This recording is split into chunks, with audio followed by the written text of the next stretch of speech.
একদিন গভীর রাতে এক গ্রামের পাশের বাঁশবনের পথ দিয়ে হাঁটছিল শুভ। তার প্রিয়তমা রূপার মৃত্যুর পর সে প্রায় একা একা এই পথে এসে হাঁটে, হয়তো ভেতরের একাকিত্ব মেটাতে চায়। রূপা মারা গেছে অনেক দিন হলো, কিন্তু শুভর মনে হয় সে যেন আজও তার পাশে আছে। একদিন বাঁশবনের পাশে একটা পুরনো পুকুরের ধারে গিয়ে সে থেমে যায়। সেখানে দাঁড়িয়ে থাকা কালো ছায়ার দিকে তার চোখ পড়ে। তার মনে হয় যেন কেউ তাকে দেখছে।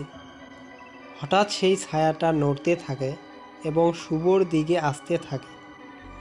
ভয়ে সে আতঙ্কিত হলো, কিন্তু তার পা যেন জমে গেছে।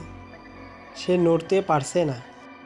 ছায়াটা ধীরে ধীরে স্পষ্ট হতে থাকে, আর শুভ দেখে সে রূপার মতো দেখতে। শুভ হতভম্ব হয়ে চেয়ে থাকে।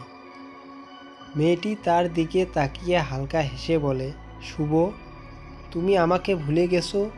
এই শব্দ শুনে শুভর বুক কেঁপে ওঠে। সে হঠাৎ বুঝতে পারে এ রূপা না হলেও রূপার আত্মা।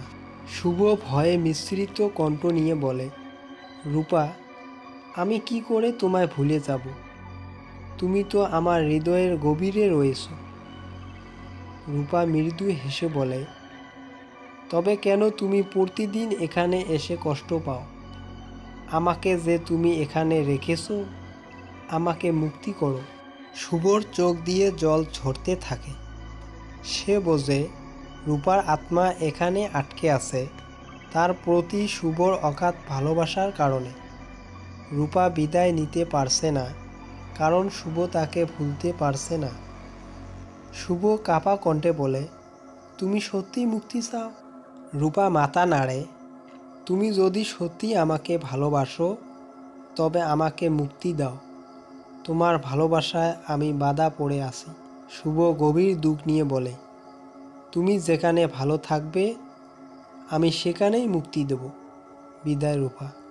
এ কথা বলার সাথে সাথে রূপার ছায়া ধীরে ধীরে বিলীন হয়ে যায়। তার মুখে এক শান্তির হাসি ছিল।